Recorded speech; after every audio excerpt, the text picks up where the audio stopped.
하이랜드 코너스톤 처치와 함께하는 오늘의 큐티 시간입니다.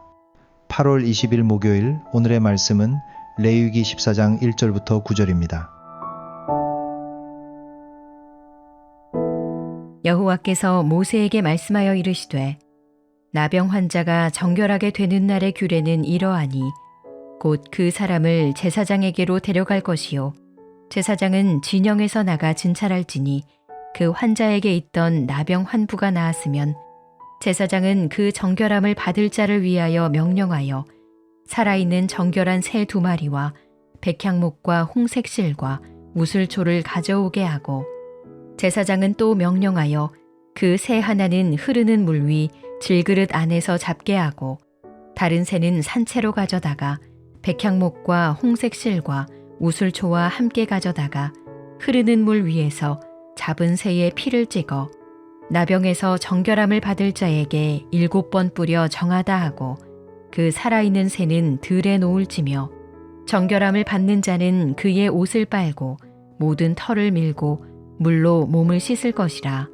그리하면 정하리니 그 후에 진영에 들어올 것이나 자기 장막 밖에 이레를 머물 것이요 7째 날에 그는 모든 털을 밀되 머리털과 수염과 눈썹을 다 밀고 그의 옷을 빨고 몸을 물에 씻을 것이라. 그리하면 정하리라. 오늘 말씀은 피부병에서 정결하게 된 사람이 다시 공동체 안으로 돌아오는 규례입니다. 레위기 13장이 병의 상태를 살피고 정함과 부정함을 분별하는 말씀이었다면 레위기 14장은 부정하다고 여겨져진 밖에 머물던 사람이 어떻게 다시 회복되고 돌아오는지를 보여줍니다. 본문에서 가장 먼저 눈에 띄는 것은 제사장이 진 밖으로 나간다는 사실입니다. 병이 나은 사람이 먼저 성막 안으로 들어오는 것이 아닙니다. 제사장이 그 사람이 있는 곳, 곧 진 밖으로 나갑니다.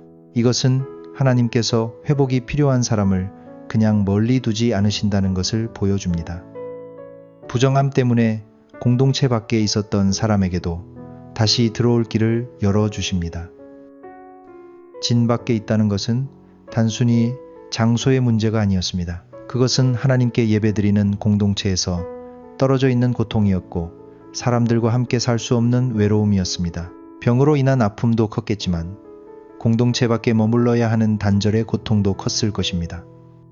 그런데 하나님은 그 사람을 잊지 않으셨습니다. 회복의 때가 되었을 때 제사장을 보내셔서 그의 상태를 살피게 하셨습니다. 이 장면은 우리에게 하나님의 마음을 보여줍니다. 하나님은 정결한 사람만 가까이 하시고 연약한 사람은 멀리 하시는 분이 아닙니다. 하나님은 거룩하신 분이기에 부정함을 가볍게 넘기지 않으시지만 동시에 회복된 사람을 다시 공동체 안으로 들어오게 하시는 분입니다. 하나님의 거룩은 사람을 영원히 밀어내는 거룩이 아니라 정결하게 하여 다시 가까이 부르시는 거룩입니다. 정결의 과정도 중요합니다. 산새 한 마리는 피와 물과 함께 사용되고 다른 산새 한 마리는 들에 놓아 날려보냅니다. 죽음과 생명이 함께 나타나는 장면입니다. 정결함은 가볍게 선언되는 것이 아니라 생명의 대가와 회복의 은혜를 통해 주어집니다. 부정함에 묶여있던 사람이 이제 자유롭게 노임을 받고 다시 살아갈 길이 열리는 것입니다. 그리고 정결하게 된 사람은 옷을 빨고 털을 밀고 물로 몸을 씻습니다. 이것은 과거의 상태를 털어내고 새로운 삶으로 들어가는 모습을 보여줍니다. 회복은 단순히 병이 나았다는 사실에서 끝나지 않습니다. 하나님 앞에서 새롭게 정리되고 공동체 안에서 다시 살아갈 준비를 하는 것입니다. 우리에게도 진박과 같은 시간이 있을 수 있습니다. 죄와 상처와 실패와 연약함 때문에 하나님과 사람들로부터 멀어진 것처럼 느껴지는 시간이 있습니다. 스스로도 다시 돌아갈 수 없을 것 같고 예전처럼 설 수 없을 것 같은 순간이 있습니다.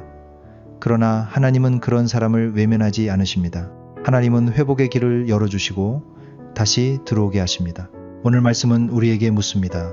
나는 아직도 진 밖에 머문 사람처럼 스스로를 밀어내고 있지는 않습니까? 하나님께서 다시 부르시는데도 내 과거와 상처와 부정함 때문에 하나님 앞에 나아가기를 주저하고 있지는 않습니까?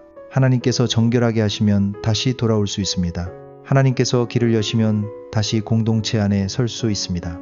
또한 이 말씀은 우리가 다른 사람을 어떻게 바라보아야 하는지도 가르쳐 줍니다. 하나님께서 회복시키시는 사람을 우리가 계속 진 밖에 두어서는 안 됩니다. 하나님께서 다시 들어오게 하시는 사람을 우리가 과거의 모습으로만 판단해서는 안 됩니다.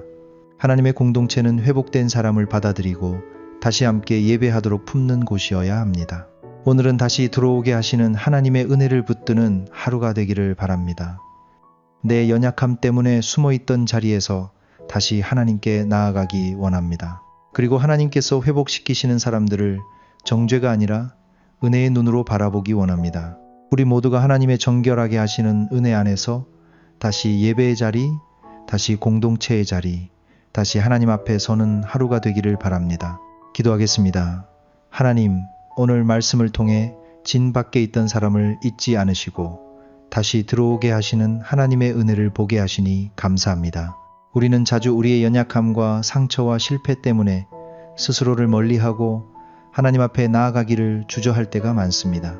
주님, 우리를 정결하게 하시고 다시 부르시는 하나님의 은혜를 신뢰하게 하여 주시옵소서. 또한 하나님께서 회복시키시는 사람들을 과거의 모습으로 판단하지 않고 은혜로 품는 공동체가 되게 하여 주시옵소서.